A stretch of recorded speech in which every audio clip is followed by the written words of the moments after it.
यो देशमा योगदान दिनुहुने त्यस्ता व्यक्तित्वहरूले जसले यो देश बनाउनको लागि दिनरात मेहनत गरिरहनु भएको छ हो त्यस्ता व्यक्तित्वहरू यस कार्यक्रममा ल्याउने गर्दछौँ। हामी कसैलाई चित्त दुखाउने काम गर्दैनौँ। हामी यो देश बनाउनको लागि पोलिसी लेभलमा कहाँ समस्या छ त, कस्ता किसिमको पोलिसी बन्दियो भने यो देशको डेभलपमेन्ट हुनसक्छ। पक्कै पनि यो देशमा व्यापारीलाई चोर सम्झिन्छ सरकार। कुनै पनि देशको अर्थतन्त्र बलियो बनाउने हो भने, कुनै पनि देशको जीडीपीलाई ग्रोथ गर्ने हो भने त्यो देशका व्यापारीहरू बलियो हुनुपर्छ, पोलिसीहरू राम्रो हुनुपर्छ। त्यही विषयमा हामी प्रत्येक कार्यक्रममा बहस गर्दै आइरहेको छौँ। दर्शक महानुभावहरू, पक्कै पनि यो कार्यक्रम हेरिसकेपछि हामी जुन विषयमा छलफल गरिरहेको छौँ त्यो विषयमा सम्बन्धित विभाग र सम्बन्धित मन्त्रालयहरूले, सम्बन्धित व्यक्तिहरूले जो त्यो पोजिसनमा बसेर कलम चलाइरहनु भएको छ उहाँहरूले केही नीतिका कुराहरूमा सुधार ल्याउनुहुन्छ भन्ने एउटा अपेक्षाका साथ कार्यक्रममा हामी त्यस्ता व्यक्तित्वलाई बोलाउँदैछौँ र हाम्रा यी कुराहरू इम्प्लिमेन्टेसन गर्न कोसिस गर्नेछौँ। यदि राम्रा कुराहरू पनि यो देशमा इम्प्लिमेन्टेसन गर्न कोसिस गर्दा गर्दै पनि ती निकायहरू अटेर भयो भने हाम्रा यी क्यामेराहरू सधैँ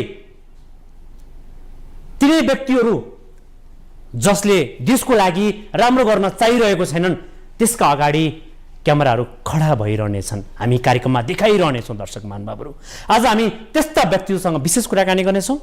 लामो समयदेखि नेपालको मोबाइल इन्डस्ट्रीमा काम गर्दै आइरहनु भएको छ र नेपालमै बसेर केही गर्नुपर्छ भन्ने एउटा उद्देश्यका साथ धेरै मान्छेलाई रोजगार दिइरहनु भएको छ। धेरै एन्टरप्रेनरहरू मेचीदेखि महाकालीसम्म हिमाल पहाड तराईमा जन्माइसक्नु भएको छ। सन्देश सर, नेपालको मोबाइल इन्डस्ट्रीको अवस्था के छ? कुन चाहिँ ब्रान्ड धेरै सेल्स भइरहेछ, कुन चाहिँ ब्रान्ड एकदमै कम सेल्स भइरहेछ? अहिलेको वर्तमान अवस्थाको बारेमा भन्नुहोस् न प्लिज। सबभन्दा पहिला कार्यक्रममा बोलाउनु भएकोमा धन्यवाद। प्रश्नमा जाँदाखेरि अहिले हेर्दाखेरि चाहिँ कोरियन ब्रान्ड र चाइनिज ब्रान्डमा नै कम्पिटिसन बढी मैले महसुस गरेको छु। बाँकी रह्यो अमेरिकन ब्रान्डमा जुन एप्पल भनिन्छ, आइफोन भने हामी चिन्दछौँ, आइफोनको चाहिँ मार्केटमा प्रेजेन्स चाहिँ देखिन्छ, तर बढी जसो चाहिँ अब बाहिरबाट गिफ्टमा आएको होला। आधिकारिक इम्पोर्ट चाहिँ यसो 6 देखि 7 हजार आसपास छ भन्ने कुरा चाहिँ हामीले बुझेका छौँ। अब हेर्दाखेरि एप्पलसँग चाहिँ क्वान्टिटीमा त्यति ठुलो कम्पिटिसन नेपालमा चाहिँ मैले पाइनँ। त ब्रान्ड भ्यालु सबैभन्दा माथि चाहिँ आइफोनकै छ, एप्पलकै छ। स्यामसङ र साउमी दुईटामा चाहिँ अहिले देखिएको प्रतिस्पर्धा सामने नजिक देखिन्छ। त्योभन्दा बाहेक गाह्रो अवस्थामा कसलाई चाहिँ पर्दछ भने जसको चाहिँ प्रडक्ट क्वालिटी राम्रो छैन, जसको चाहिँ आफ्टर सेल सर्भिस राम्रो छैन, उहाँहरूलाई चाहिँ पक्का पनि गाह्रो नै पर्छ। किनभने कन्ज्युमरको एक्सपेक्टेसन जहिले पनि मेरो चाहिँ भ्यालु फर मनी, मैले जुन दाम तिरिरहेको छु, पैसा तिरिरहेको छु, त्यो पैसाले चाहिँ मैले राम्रो खालको फोन प्रयोग गर्न पाउनुपर्छ भन्ने उहाँहरूको आवश्यकता अनुसार नै उहाँहरूले किन्नुहुन्छ। र त्यसमा कुनै ब्रान्ड कुनै फोन खरो नउत्रिँदाखेरि चाहिँ त्यसले पक्का पनि उहाँहरूलाई अप्ठ्यारो पार्छ नै। हाम्रोमा चाहिँ हामी हाम्रो दुइटै brand itel mobile, Tecno mobile दुइटै भ्यालु फर मनी छ। र बिस्तारै हामीले चाहिँ इन्ट्री लेभलबाट अब मिड रेन्जमा हामी जाँदैछौँ। यहाँ मैले रोकिहाल्छु, नेपालको अहिलेको सिचुएसनमा चाहिँ बार फोनमा नम्बर 1 कसलाई भन्ने? एन्ड्रोइड फोन जो किप्याडवाला होइन कि टचवाला फोन, त्यसमा नम्बर 1 कसलाई भन्ने? बार फोनमा चाहिँ अब अनडिस्प्युटेड च्याम्पियन भनेको चाहिँ आइटेल मोबाइल नै हो, जुन विगत 5 वर्षदेखि चाहिँ नेपालमा नम्बर 1 को पोजिसन हासिल गरेर बसेको छ। एब्सोल्युटली अब हामीले बेचिरहेछौँ। सँगसँगै हाम्रो अर्को सिस्टर कन्सर्न कम्पनी छ अम्बे मोबाइल्स भनेर, जुन विगतमा मैले म्यानेज गर्ने गर्थेँ। अहिले चाहिँ म महालक्ष्मी मोबाइल्स मात्रै म्यानेज गर्छु। अम्बे मोबाइल्स अन्तर्गत रहेको चाहिँ लाभा मोबाइलको जुन किप्याड फोन छ, फिचर फोन, लाभा र आइटेल दुइटै हाम्रो इनहाउस ब्रान्डलाई जोड्दाखेरि चाहिँ हाम्रो 45% भन्दा माथि हाम्रो मार्केट सेयर छ। त्यसले गर्दा आइटेल मोबाइल चाहिँ अनडिस्प्युटेड नेपालको नम्बर 1 ब्रान्ड हो किप्याड फोनमा चाहिँ। अनि स्मार्टफोनमा चाहिँ अहिले साउमीले चाहिँ नेपालमा चाहिँ नम्बर 1 पोजिसन हासिल गरेको अवस्था हो। ओके, नेपालको अहिलेको सिचुएसनलाई हेर्दाखेरि एउटा फोन किन्ने मान्छेले एन्ड्रोइड फोन किन्नु पर्यो भने बेसिकली के कुरा हेरेर किन्दाखेरि राम्रो हुन्छ? म चाहिँ निड बेसिसमा जानुहोस् भन्ने सल्लाह दिन्छु कन्ज्युमरलाई। तपाईँको आवश्यकता के हो? तपाईहरुको यदि फोनबाटै सम्पूर्ण काम गर्नुपर्ने छ, फोनबाटै तपाईहरुको चाहिँ व्यापार व्यवसाय सम्पूर्ण चलाउनु भएको छ भने तपाईलाई पक्का पनि र्याम रोम राम्रो भएको, आइडी राम्रो भएको, ब्याट्री राम्रो भएको फोनहरु चाहिएला। यंगस्टर हुनुहुन्छ, तपाईलाई फोटोहरु खिच्ने तपाईलाई शौक छ भने क्यामेरा ध्यान दिनु पर्ला। बेसिकली कन्ज्युमर टेस्ट यसो विचार गर्दा चाहिँ उहाँहरु पहिला डिजाइन हेर्नुहुन्छ, आइडी भन्छौं हामी, त्यसपछि क्यामेरा उहाँहरु हेर्नुहुन्छ, त्यसपछि मेमोरी प्रोसेसरका कुराहरु आउँछन्। यो बेसिकली यो सबै चीजहरु चाहिँ उहाँहरुले हेरेर कस्टमरको चाहिँ चोइसमा पर्ने गरेको छ। अनि यहाँ आइहाल्छु एन्ड्रोइड फोन किन्दाखेरि 1 2 3 मेजर हेर्नै पर्ने कुरा ग्राहकको एंगलबाट कुरा गरौँ। मैले हेर्छु आइडी अब तपाईलाई चाहिन्छ, किन भन्दा अब फोन भनेको एउटा अब नहुने चीजमा पर्छ, सामानमा पर्छ। फोन चाहिन्छ नि, अब हाम्रो आफ्नो जीवनमा अभिन्न अङ्गको रूपमा जोडिएको छ। यसमा चाहिँ म पहिला भन्छु आइडी हेर्नुस्, तपाईलाई चित्त बुझ्ने डिजाइन लिनुस्, त्यसपछि अब मेमोरी प्रोसेसर हेर्नुस्, मेमोरी हेर्नुस्, त्यसपछि क्यामेरा हेर्नुस्। यो तीनटा चीज हेर्नुभयो भने राम्रो हुन्छ। र अर्को कुरा धेरै युज धेरै तपाईको छ फोनको भने चाहिँ ब्याट्री पनि तपाईले हेर्नुपर्छ। एटलिस्ट मिनिमम 5000 mAh ब्याट्री चाहिँ तपाईलाई चाहिन्छ नै। ओके, अहिले म्याक्सिमम मान्छेहरू किप्याड वाला फोनबाट स्मार्टफोनतिर कन्भर्ट भइसकेको छन्। तपाईहरु नेपाली बजारमा किप्याड वाला फोन बेच्दै हुनुहुन्छ, जसलाई आइटेल पनि भन्नुहुन्छ। तपाईहरुको ब्रान्डको नाम कसले किन्छ सर? त्यो फोन के को लागि प्रयोग हुन्छ? किन किन्ने त्यो किप्याड वाला फोन अहिलेको डिजिटल युगमा? अलिकति क्लियर गरिदिनुस् न। बडा राम्रो प्रश्न उठाउनु भयो। यो जुन हामीले सधैँ सुनिरहेको एउटा शब्द छ श्रमजीवी भनेर, श्रमजीवी हामी पनि हौं। श्रमजीवी कर्णालीका जनता पनि छन्, पहाडका दुर्गमका क्षेत्रमा रहने त्यहाँका जनता पनि छन्, तपाईको तराईका हामी देहात भन्छौं त्यहाँका जनता पनि छन्, जसको आय स्रोत, जसको कमाई, जसको दैनिकी नै तपाईको मजदुरीमा निर्भर छ। उहाँहरुको लागि चाहिँ जसले पढा लेखा हुनुहुन्न उहाँहरुलाई चाहिँ किप्याड नै आवश्यक पर्छ, किनभने टच उहाँहरुले युज गर्न जान्नु हुँदैन। त्यसले गर्दा अब नम्बर थिचे पुगेको छ। कतिपय अब गाउँले बजारमा हेर्नुभयो भने उहाँहरुको आम्दानीको स्रोत कुन दिन ठेकेदारले फोन गर्ला र मलाई कल आउला र म काममा जाउँला भन्ने खालको हाम्रो जुन वर्किङ क्लास जुन हाम्रो गाउँ देहात तपाईको पहाड दुर्गममा बस्नुहुने उहाँहरुको लागि त यो त आवश्यक हो। उहाँहरुको उहाँको दैनिक जीवनको लागि नै नहुने तपाईको एउटा प्रडक्टमा पर्छ हाम्रो चाहिँ। यो नहुने हुन्छ। 2G फोनको आवश्यकता बजारमा भन्दा नि बढी दुर्गममा छ। एउटा यो रह्यो। अर्को कुरा फोन तपाईले देख्नुभयो होला ब्लुरेको कुराहरु आउँछ, आँखा बिग्रियो भन्ने कुराहरु आइरहेछ। बालबच्चाले धेरै तपाईको चाहिँ हिजोआजका जेनजी ले चाहिँ बढी तपाई टेक्नोलोजी युज गर्छ। त्यो कारणले गर्दा देख्नुभयो होला धेरै जसो बच्चाहरुको आँखामा चस्मा देख्नु भएको छ। त्यो ब्लु रे लाइटले गर्दाखेरि यो बिग्रियो भन्ने कुराहरु आउँछ। डाक्टरले पनि अहिले भन्दाखेरि के भन्नुहुन्छ भने एटलिस्ट फोनको युज कम गर्नुहोस्, त्यसले चाहिँ तपाईलाई चाहिँ स्वास्थ्यमा पनि तपाईलाई चाहिँ मद्दत मिल्छ भन्ने कुरा आछ। त्यो भनेको त्यो 2G फोनमा चाहिँ त्यो खालको इम्प्याक्ट आउँदैन, त्यसले चाहिँ मान्छेले बिगार्दैन। त्यसले अहिले शहरमा पनि ट्रेन्ड चलेको छ। तपाई कलको लागि चाहिँ किप्याड फोन युज गर्ने, अनि तपाईको अरु नेसेसिटी जुन तपाई काम नहुने काम गर्नुपर्ने चीज त्यस्तो नहुने चीज छ भने मात्र स्मार्टफोन युज गर्ने भन्ने खालको तपाईको चाहिँ यो एक किसिमको ट्रेन्ड चाहिँ अहिले आएको अवस्था छ। ओके, नेपालमा धेरैवटा ब्रान्ड छन्, तपाईलाई थाहा नै होला कतिवटा ब्रान्ड नेपाली बजारमा बिक्री वितरण गरिरहेको छ। विभिन्न नेपाली कम्पनीहरूले ब्रान्ड चाइनाबाट, इन्डियाबाट, विभिन्न कन्ट्रीबाट इम्पोर्ट भइरहेको छ। र चाइनाको एउटा ब्रान्डको इक्जाम्पल दिन चाहन्छु तपाईलाई। मेड इन चाइना आज छ भोलि छैन। ब्याट्री किनेकै भोलिपल्ट, फोन किनेकै भोलिपल्ट ब्याट्री बिग्रिने, स्क्रिन फुट्ने, हैन, त्यसपछि सर्भिस सेन्टर नआउने, त्यसपछि सर्भिस सेन्टर जाँदाखेरि पार्ट्स नपाउने, त्यो खालको समस्या हिजो त हामीले भोगेका थियौँ नि। आज नेपाली जनताले भोगेका छ कि छैनन्? नेपाली जनताहरूलाई यो कुराबाट बच्नको लागि राज्यले के गर्नु पर्यो? मोबाइल बिक्री एसोसिएसन छ, इम्पोर्टर सङ्घ छ, तिनीहरूले पनि त अलिकति निगरानी गर्नुपर्छ होला नि। ध्यानाकर्षण नपुग्या हो। अहिले पनि त्यो खालको बजारमा त्यस्ता मोबाइल बिक्री वितरण गर्ने कम्पनीहरूलाई किन कारबाही हुन सकेको छैन सर? अहिले यो जुन उखानको कुरा गर्नुभयो हजुरले, यो चाहिँ 20 वर्ष पुरानो कुरा हो।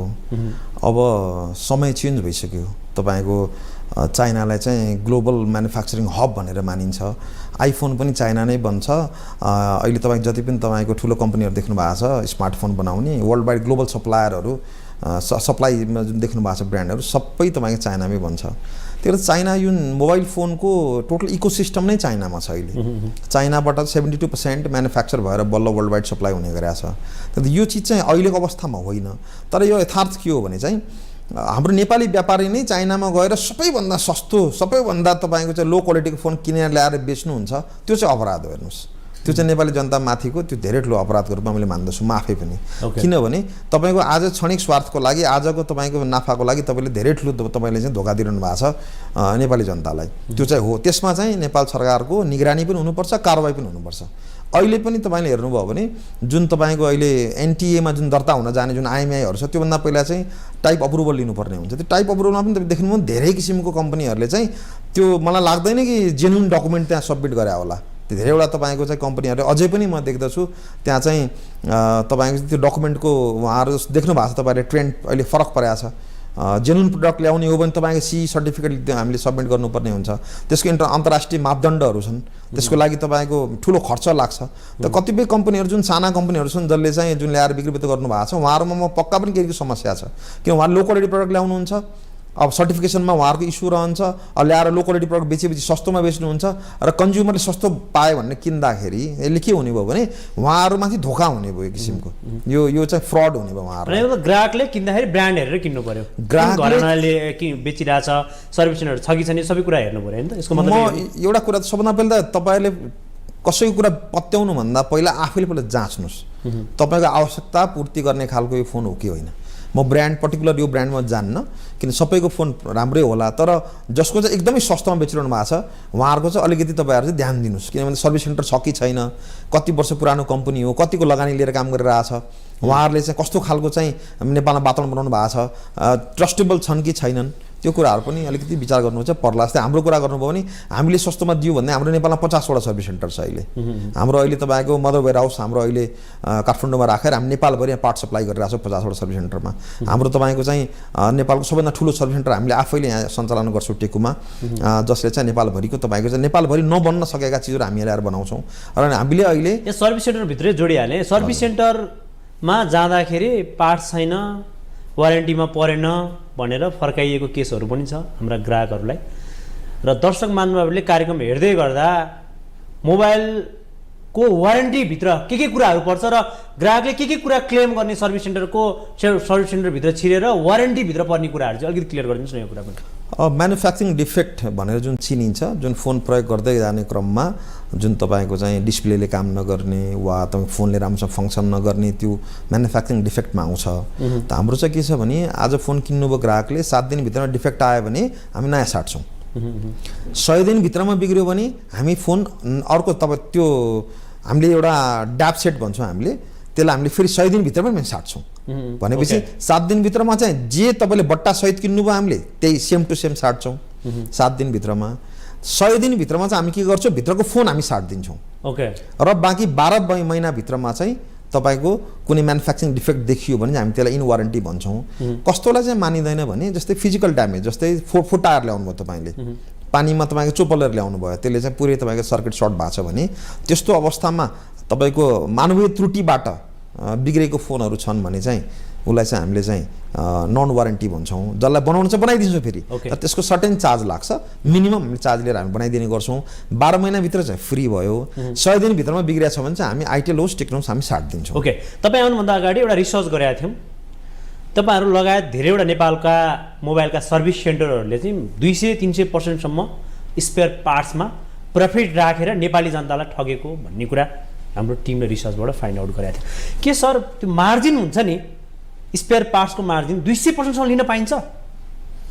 किन तपाईँहरूले चाहिँ आम नेपाली जनतालाई यतिसम्म हुन्छ नि लुट्ने काम गरिरहनु भएको छ यो पनि क्लियर गरिदिनुहोस् बडा राम्रो प्रश्न गर्नुभयो तपाईँहरूमा चाहिँ हामी परेनौँ जुन तपाईँहरूले भन्नुभयो हाम्रो चाहिँ पार्ट्स अहिले पनि जेन्युन पार्ट्स इम्पोर्ट हुन्छ तपाईँले जुन फोनमा जे कम्पोनेन्ट पाउनु भएको छ ब्याट्री होस् डिस्प्ले होस् सेम त्यही कम्पोनेन्ट हामीले बजारमा सप्लाई दिने हो यदि पार्ट्स चाहिएको खण्डमा रहेपछि 200-300% यो चाहिँ वायात कुरा हो यो झुटो कुरा हो यो चाहिँ हुँदैन कोही एकाध व्यक्तिले बदमासी गरे होला तर जुन इम्पोर्ट गर्ने जुन जेन्युन कम्पनी छ उसले यो गर्यो भने भोलि फोनभन्दा महँगो तपाईँको डिस्प्ले कसले किन्ने त्यो सम्भव हुँदैन एउटा रियालिटी के हो भने हामीले चाहिँ कुनै पनि किसिमको इम्पोर्ट गर्दाखेरि अन्डर भ्यालु हुँदैन हाम्रो एज पर जे हाम्रो पर्चेज प्राइस हो त्यही प्राइसमा आउँछ त्यसैको आधारमा एक्साइज ड्युटी वा कस्टम ड्युटी तिरेर भ्याट भन्सारमा बुझाएर ल्याएर हामी सप्लाई गर्छौँ सर्भिस कति % प्रफिट छ तपाईँको केसमा एक्जाम्पल हामी लिन्छौँ सर्भिस पार्ट्समा हामीले प्रफिट राख्दैनौँ पार्ट्समा प्रफिट राख्छ। जेरो प्रफिटमा कसरी सस्टेन हुन्छ? एब्सोल्युटली। म तपाईको रेन्ट कसरी तिर्नुहुन्छ, अपरेसन कस्ट कसरी धान्छ,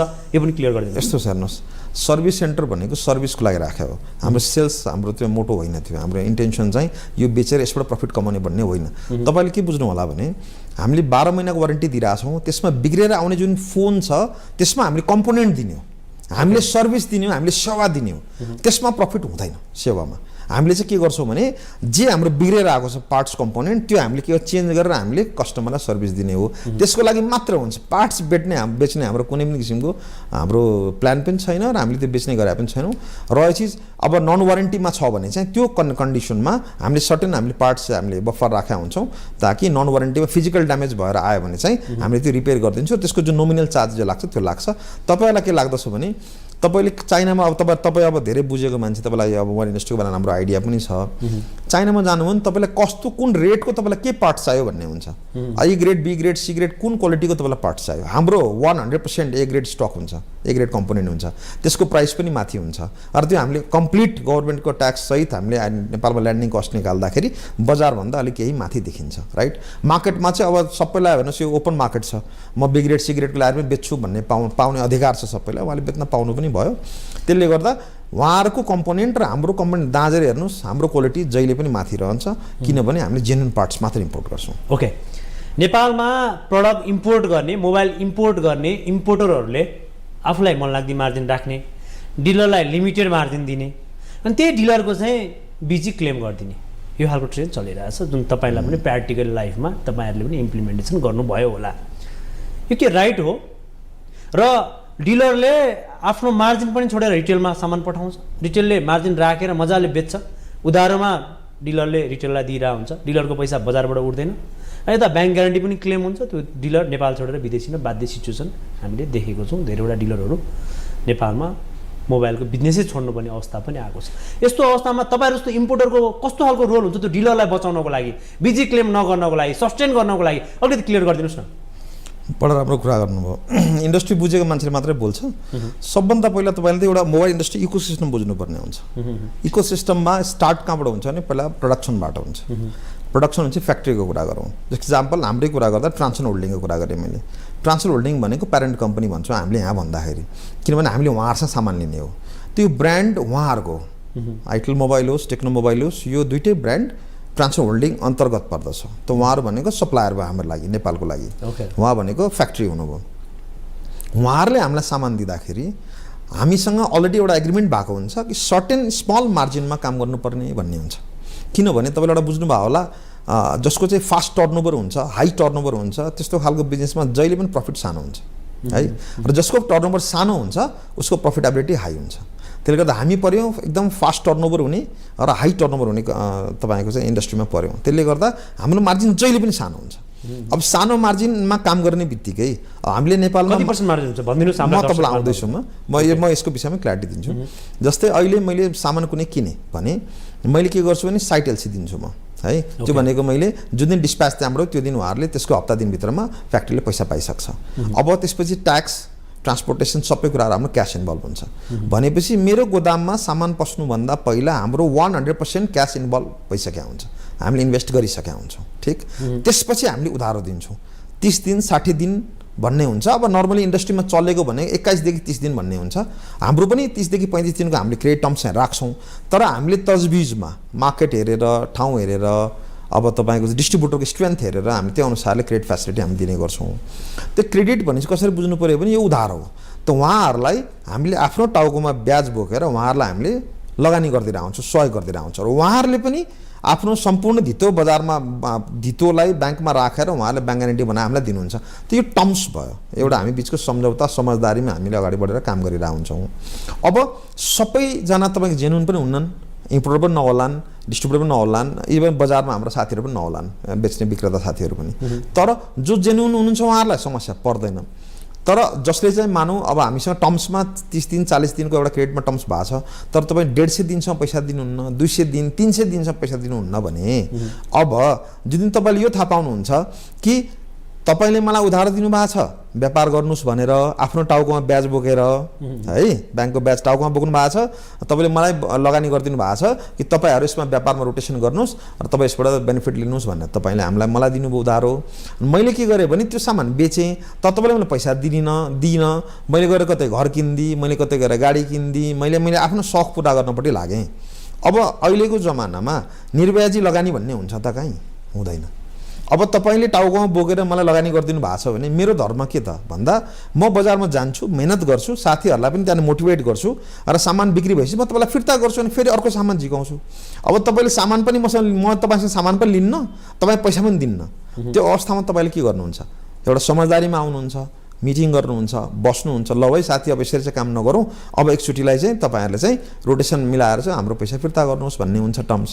अब त्यो टर्म्समा पनि 2 राउन्डको अर्को मिटिङ भयो भने तपाईँ पैसा दिनुहुन्न भने अब के हुन्छ भने नि मैले आफ्नो कुरा गरेँ मैले सबै एन्टायर इन्डस्ट्रीको कुरा गरिरहेको छु।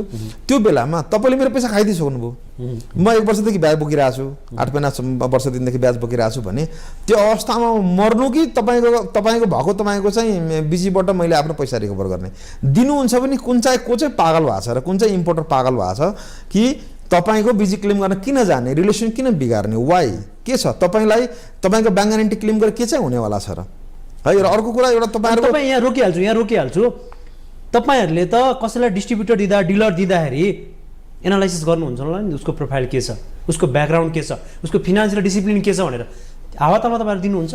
सबभन्दा ठुलो कुरो समय रहेछ। मान्छे एक रातमा पनि परिवर्तन हुँदो रहेछन्। यो देशमा मैले देखेको आज 22 वर्ष भयो डिस्ट्रिब्युसनमा मैले आफ्नो समय बिताएको मान्छे एक रातमा परिवर्तन हुने रहेछ। एकजना कुनै तेस्रो व्यक्तिले आएर तपाईँलाई हल्का दिमागमा पम्प गरिदिने बित्तिकै किन नयाँ चिज थपिदिने बित्तिकै तपाईँको माइन्डसेट चेन्ज हुँदो रहेछ। यस्तो खालको पनि हुने रहेछ। त्यसले गर्दा तपाईँ आजसम्म त इमान्दार हुनुहुन्छ भने आजसम्म मात्रै भोलि थाहा छैन भोलि के हुन्छ थाहा छैन।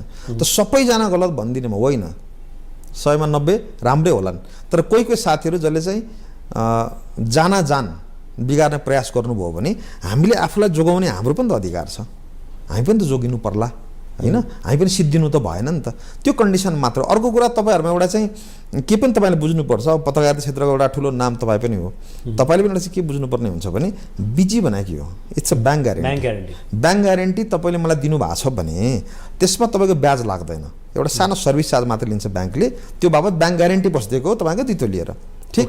अब तपाईले मलाई ब्याङ्क ग्यारेन्टी दिए बापत तपाईले मेरो तपाईले सामान पाइसक्नु भएको छ तपाईले आफ्नो पुँजी त पाइसक्नु भएको छ अनि त्यो पुँजी रोटेसन गर्ने काम हो नि त तपाईको चाहिँ त्यही रोटेसनबाट कमाउने हो नि त हामी सबैले किन त्यो टर्नओभरबाटै तपाईको चाहिँ 2 पैसा नाफा बच्ने हो हैन भने सम्भावना हुन्न।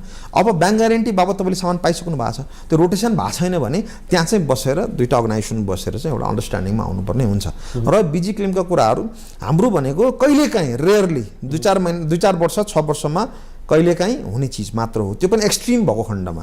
मेरो एउटा कस्तो बानी छ भने म 2 महिना 3 महिनाको समय दिन्छु यदि काम भएको छैन केही समस्या छ भने पनि ल उहाँहरूलाई हामीसँग काम गर्ने इच्छा छैन भने पनि हामी बिजनेस क्लोजरमा आउँछौँ भने पनि त्यो अवस्थामा हामी एउटा सर्टेन समय दिन्छौँ 2 महिना 3 महिना त्यति दिन तिर्नु भएन तपाईँले पैसा तिरेर नियतै राख्नुहुन्न भने त्यो अवस्थामा हामी पनि त अब सुसाइड त गर्नु भएन बिजनेसलाई लगेर सिधै खाल्टोमा हाल्नु त भएन।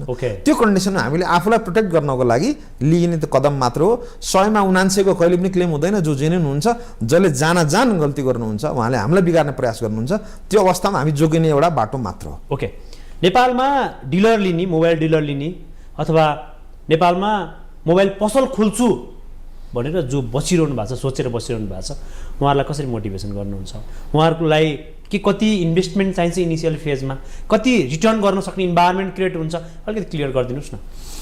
अहिले चाहिँ हाम्रो यो मोबाइल इन्डस्ट्री चाहिँ नाजुक अवस्थामा छ। कारण के भने विभिन्न ब्रान्डका प्रतिस्पर्धाको कारणले गर्दा न इम्पोर्टर न डिस्ट्रिब्युटर न रिटेल यहाँ धेरैजना साथीहरूले चाहिँ राम्रोसँग बेनिफिट लिएर भनौँ वा कमाएर व्यापार गर्ने अवस्था चाहिँ अहिले चाहिँ एकदम कम अवस्थामा देखाएको छु मैले अहिलेको स्थितिमा। कारण के भन्दा अब एक्जाम्पल लिउँ कुनै एउटा चाइनिज कम्पनी छ ऊ नेपाल आएको छ ऊ आफ्नै कम्पनी दर्ता गरेर यहाँ रेजिस्टर गरेर बसेको छ उसले सानोभन्दा सानो कुराहरू पनि निगरानी गर्छ। ओके एमआरपी कति रिटेलमा कतिमा जाने कुन प्राइसमा जाने, डिस्ट्रिब्युटरका कुन प्राइसमा जाने, र इभन इम्पोर्टरले कुन प्राइसमा किन्ने र कति प्राइसमा बेच्ने। त्यसले लिमिटेड मार्जिनमा एकदम सानो मार्जिनमा काम गर्नु पनि अहिलेको बाध्यता हो। ठिक। र यसमा पनि के छ, प्रतिस्पर्धाको कारणले गर्दाखेरि जुन रिटेलर साथीहरू हुनुहुन्छ उहाँहरूले पनि आफूले पाइरहेको मार्जिन पनि काटेर उहाँहरूले बेच्नुहुन्छ प्रतिस्पर्धाको कारणले गर्दा। त्यसले गर्दा मेरो चाहिँ यहाँ के भनाइ छ भने अब यसमा चाहिँ अहिले इम्पोर्टर एसोसिएसन, हाम्रो डिलर एसोसिएसन, उहाँहरूमा चाहिँ एकदम राम्रो अहिले कोअर्डिनेसन चलिरहेछ। त मेरो एउटा अझै पनि प्रस्ताव के छ भने नेपालमा कि एउटा फिक्स्ड मार्जिन पोलिसीमा काम गरौँ एटलिस्ट। किनभने तपाईँले अघि सुरुमै उठाउनुभएको कुरा देशका युवाहरू बाहिर गइरहनु भएको छ भनेर। यस, किन त रोजगारको अवसर नै छैन, रोजगार गरिरहेको छु र त्यो पनि नाफामूलक छैन, घाटामा काम गरिरहेको छु, बाउबाजेको श्री सम्पत्ति बेचेर घाटा पूर्ति गर्नुपर्ने स्थिति छ भने म नेपालमा कसरी बस्न सक्छु? म कसरी तपाईँको चाहिँ आफूले आफूलाई यहाँ धान्न सक्छु त भन्दा एउटा अब मलाई थाहा छैन अब गभर्मेन्टले गरेर हुन्छ कि वा हाम्रो आफ्नै हाम्रो मोबाइल सम्बन्धी आबद्ध हाम्रा डिस्ट्रिब्युटर वा इम्पोर्टर हाम्रो एसोसिएसन बसेर हाम्रो नेपाल मोबाइल व्यवसाय महासङ्घ रिटेल एसोसिएसन पनि छ, उहाँहरू तिनै निकाय उहाँहरू बसेर एउटा सल्लाह गरेर फिक्स्ड मार्जिन पोलिसीमा काम गर्दा ठिक होला। मलाई के लाग्छ भने अब जस्तै मैले चाहिँ योभन्दा पहिला आइटेल मोबाइलमा चाहिँ 10% मार्जिन चाहिँ मैले फिक्स गर्दा थिएँ ताकि उहाँहरूमा चाहिँ एउटा रिटेललाई डिस्ट्रिब्युटरलाई पनि मार्जिन मैले इन्क्रिज गरेर नेपालका रिटेलरहरू सस्टेन छैनन् यसको मतलब म आउँदैछु म त्यहाँनिर। कस्तो हुँदो रहेछ भने रिटेल भनेपछि तपाईँको 100% फोन बेचेर बस्नु हुने सम्पूर्ण व्यापारी व्यवसाय साथीहरूलाई रिटेल भनिन्छ। ठिक। अब 100%मा यदि 5 जनाले सस्टेन गर्नु भएको छ भने तपाईँले त्यसलाई के रूपमा लिनुहुन्छ त? के सस्टेनेबल छ त? कारण के 15 छ खुल्ला सिमानाको कारणले गर्दा हो कि एक घर एक विदेश भन्ने एउटा अभियान चलिरहेछ। प्रत्येक आफ्ना घरका मान्छे विदेशबाट आउँदा 2टा फोन बोकेर आउने ट्रेन चलिरहेछ। त्यसको कारणले गर्दा तपाईँहरूलाई इम्प्याक्ट परिरहेको हो कि के कारण हो त? मान्छेले त मोबाइल बोकिरहेछन्। तपाईँहरूको मोबाइल नकिन्नु, नेपालको मोबाइल नबिक्नु, रिटेल चाहिँ तपाईँ लसमा छ भन्नु, डिलर लसमा छ, इम्पोर्टर लसमा छ भन्नुको कारण के हो? कि धेरै तपाईँले इम्पोर्ट गर्नुभयो नेपालको मोबाइल इन्डस्ट्रीको क्यापेसिटी भन्दा बेसी? क्लियर गर्नुहोस्। म पहिला अघिकै प्रश्नको एन्सर दिन्छु, त्यसपछि अनि यसमा आउँछु म। जस्तै अहिलेलाई के छ भने मैले अघि भने जस्तै फिक्स्ड रिटेल मार्जिनमा काम गर्नुपर्छ। फिक्स्ड किन मैले फिक्स्ड भने एटलिस्ट तपाईँको गुजारा चल्ने हिसाबले तपाईँले कमाउन सक्नु पर्ला नि त, अनि पो तपाईँ टिक्नुहुन्छ त। बढ्न त अझ बाँकी छ, प्रतिस्पर्धाको बजार छ, ओपन मार्केटमा त लडेरै तपाईँको प्रतिस्पर्धा नगरिकन त टिक्न सकिँदैन। त एटलिस्ट हामी मोबाइल व्यवसायी इम्पोर्टर वा डिस्ट्रिब्युटरले एउटा बसेर योजना बनाउनुपर्छ हाम्रो रिटेल एसोसिएसनसँग बसेर भने फिक्स्ड रिटेल मार्जिनमा हामी काम गरौँ जाउँ। आइटेलबाट चाहिँ मैले 10% मार्जिन मैले ग्यारेन्टी गरेर अलरेडी मैले फर्वर्ड गरेको छु। धेरैवटा ब्रान्डहरूले चाहिँ अहिलेसम्म गरेका छैनन्। त्यहाँ त म यही मञ्चबाट यही अन्तर्वार्ताकै माध्यमबाट म के भन्न चाहन्छु भने आउनुहोस् तपाईँहरू पनि हातोमालो गर्नुहोस्। डिस्ट्रिब्युटरलाई पनि अहिले तपाईँको चाहिँ पोसाएको छैन, उहाँहरूलाई पनि त्यो मार्जिन पुगेको छैन, उहाँहरूलाई पनि गाह्रो भइरहेछ होइन। 2% 2.5% मार्जिनमा उहाँहरूले काम गर्न सक्नुहुन्न। रिटेलरले पनि 2% 3% 5% मार्जिन पोसाउँदैन उहाँहरूले पुग्दैन। 5 जना 10 जनालाई मात्रै तपाईँले बचाएर बस्दैन नि, 100% मार्केटलाई हेर्नुपर्ने हुन्छ। त्यसले गर्दा एउटा फिक्स्ड मिनिमम बेसिक यो बेसलाइन यो हो, यति चाहिँ मार्जिन चाहिन्छ है भनेर चाहिँ उहाँलाई सस्टेन गराउने पहिला प्रयास गर्ने हो भने अनि त्यसपछि तफसिलका कुराहरू आउँछन्। जस्तै अहिले जुन आधिकारिक रूपमा इम्पोर्ट भएर आएको फोनमै उहाँहरूलाई घाटा छ भने उहाँहरू छटपटाएर जाने कहाँ हो त नि? जहाँ बढी फाइदा छ त्यहीँ जानु पऱ्यो। अनि त्यसपछि अट्र्याक्सन आउँछ कहाँबाट? इलिगल इम्पोर्टबाट आउँछ। त्यसपछि इलिगली जुन इन्डियाबाट आइरहेको छ सामानहरू अनि अट्र्याक्सन त्यहाँ जान्छ कि मैले नेपालको स्वदेशमा भित्रिएको आधिकारिक फोन बेचेरै मेरो घरबार चल्छ, मेरो बालबच्चाले राम्रो स्कुल पढ्न पाउँछ, मैले 2 रुपियाँ जोगाउन सक्छु भने म किन जान्छु अन्त? वाइ? त्यसले गर्दा म के भन्छु अलिकति रिभर्स वेमा सोच्नुपर्ने हुन्छ। पहिला रिटेल बाँच्नु पर्यो, त्यसपछि डिस्ट्रिब्युटर बाँच्नु पर्यो। अनि त्यो इन्भाइरोमेन्ट छैन अहिले। म भन्दै आउँदैछु त्यहाँनिर। त्यसपछि इम्पोर्टर एसोसिएसन के हेरेर बसिरहेछ, यो तपाईँको रिटेलर एसोसिएसन के हेरेर बसिरहेछ, डिस्ट्रिब्युसन एसोसिएसनहरू के हेरेर बसिरहेछन्? किन मौन छन् उनीहरू? यस्तो भयो। अब योभन्दा पहिला चाहिँ वास्तविक रूपमा भन्ने हो भने 4 वर्ष 5 वर्ष पहिला चाहिँ यो खालको अवस्था थिएन। सुरुमा डिस्ट्रिब्युटर एसोसिएसन गठन भयो, त्यसपछि इम्पोर्टर एसोसिएसन गठन भयो। अहिले रिटेल एसोसिएसन पनि एकदम स्ट्रङली उहाँहरू आउनु भएको छ। अब उहाँहरूको हेटौँडामा साधारण सभा पनि मैले सुनेको छु, 25-26मा कुनै डेटमा छ उहाँहरूको, यही वैशाखमा। भनेपछि अब बल्ल के हो भने हेर्नुहोस्, आवश्यकता नै आविष्कारको जननी हो भन्छ नि, ठ्याक्कै त्यही हो। उहाँहरू त्योभन्दा पहिला आवश्यकता उहाँहरूले महसुस गर्नु भएन, किन त्यो खालको इन्भाइरोमेन्ट बिग्रिसकेका थिएन, माहौल बिग्रिसकेका थिएन। जब बिग्रियो आवश्यकता महसुस भयो, उहाँहरू सबैजना बिस्तारै गोलबद्ध हुनुभयो, त्यसपछि एकअर्कामा आबद्ध हुनुभयो, त्यसपछि संस्था जन्मियो, संस्थाबाट चाहिँ अब आवाज उठिरहेछ। अहिले मन्त्रालयमा धेरै राउन्डको अब importer association, distributor, retail association उहाँहरू सबैजना पालै मन्त्रालय धाउन सक्ने त्यो हैसियत बनाउनु भएको छ। उहाँहरूले जानुभएको छ, दबाब बढिरहेछ अहिले। त्यसले गर्दा काहीँ एमडिएमएसमा धेरै ठुलो दबाब चाहिँ मोबाइल व्यवसायबाट गएको छ गभर्मेन्टलाई। गभर्मेन्ट त्यसपछि एमडिएमएसको लागि डिभाइस पनि आयो। अब डिभाइस आइसकेपछि विभिन्न अब कुनै एउटा सरकारी तन्त्र कुनै किसिमको एउटा समस्याले गर्दा अझैसम्म अल्झिरहेको छ। म आशा गर्दछु कि धेरै चाँडै तपाईँ एमडिएमएस लागू होस् र जुन अहिले इलिगल जुन आइरहेछ बोर्डर पारिबाट जुन सामान भित्रिरहेछ त्यो रोकियोस् र जेन्युन सामान नेपालमा बिकोस्। तर मेरो यसमा एउटा चाहिँ सुझाव के छ भने सबैलाई, तपाईँहरू तिनै तबकाका मान्छेहरू एक ठाउँमा बस्नुहोस्, पदाधिकारी बस्नुहोस्, सामूहिक छलफल गर्नुहोस्। म ठुलो तिमी सानो, तिमी भन्दा मेरो ठुलो सङ्ख्या म ठुलो भनेर चाहिँ ठुलो सानोको जुङ्गा लडाइँमा चाहिँ लाग्नुको सट्टा तपाईँ सम्पूर्ण एउटा टेबलमा बसेर सल्लाह गरेर यो इन्डस्ट्रीलाई नै हेल्दी वेमा बनाएर लिएर जाउँ। जस्तै कन्ज्युमरले के पाउनु पऱ्यो भने तपाईँको चाहिँ राम्रो क्वालिटीको प्रडक्ट जेन्युन प्राइसमा पाउनु पऱ्यो। त्यो कस्टमरको आवश्यकता हो। रिटेलर साथीहरूले पनि 2 रुपियाँ बच्ने किसिमले काम गर्ने वातावरण बन्नु पर्यो। सम्पूर्ण रिटेलर साथीको कुरा गरिरहेको छु मैले, सानो ठुलो होइन। ठुलो साथीहरू जहिले पनि माथि नै हुनुहुन्छ, उहाँहरूले धेरै बेच्नेले धेरै कमाउनुहुन्छ, त्यो आफ्नो ठाउँमा छ। तर जुन थोरै सेल भएका साथीहरू उहाँहरू पनि त बाँच्ने अधिकार छ, उहाँहरूलाई पनि त अगाडि बढ्ने अधिकार छ। त्यही त उहाँहरूलाई पनि मिलाएर लानु पर्यो। अनि डिस्ट्रिब्युटर साथीहरूमा पनि पहिला मार्जिन 10% हुने गर्थ्यो डिस्ट्रिब्युटरमा, अब त्यो घटेर 8 भयो 5 भयो, अब हुँदा हुँदा सुनिरहेको छ 2 भयो अरे। ल अब इमेजिन गर्नुहोस्, आजभन्दा 5 साल पहिला मार्जिन ठुलो थियो, भोल्युम सानो थियो, पुगिरहेको थियो। अब के भयो नि टर्नओभर ठुलो भयो, अब नाफा कम भयो, अब अहिले उहाँलाई पुगेन। त अवस्था यस्तो छ। त्यो हरेक निकायका साथीहरू जुन 3टै एसोसिएसन एक ठाउँमा बसेर चाहिँ यसको एउटा सोल्युसन निकाल्नुपर्छ। होइन भने 3टै तह बिग्रिन्छ। यो नसोचौँ कि इम्पोर्टर जोग्यला, डिलर बाँच्ला, रिटेल सिद्धिएला, होइन, 3टै तबका सिद्धिन्छ।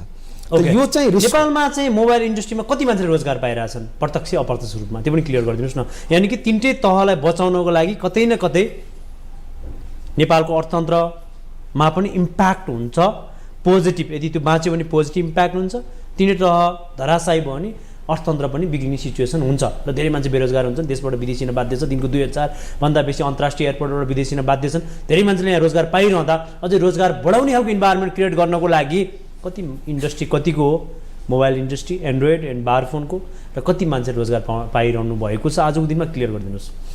अब एक्ज्याक्ट चाहिँ म भन्न सक्दिनँ, तर एस्टिमेट चाहिँ म बोल्न सक्छु। जस्तै अहिले इम्पोर्टेड साथीहरू हाम्रो रिटेल एसोसिएसनको साथीहरूको भनाइअनुसार 20-22 हजार रिटेल हामीसँग आबद्ध छ भन्नुहुन्छ।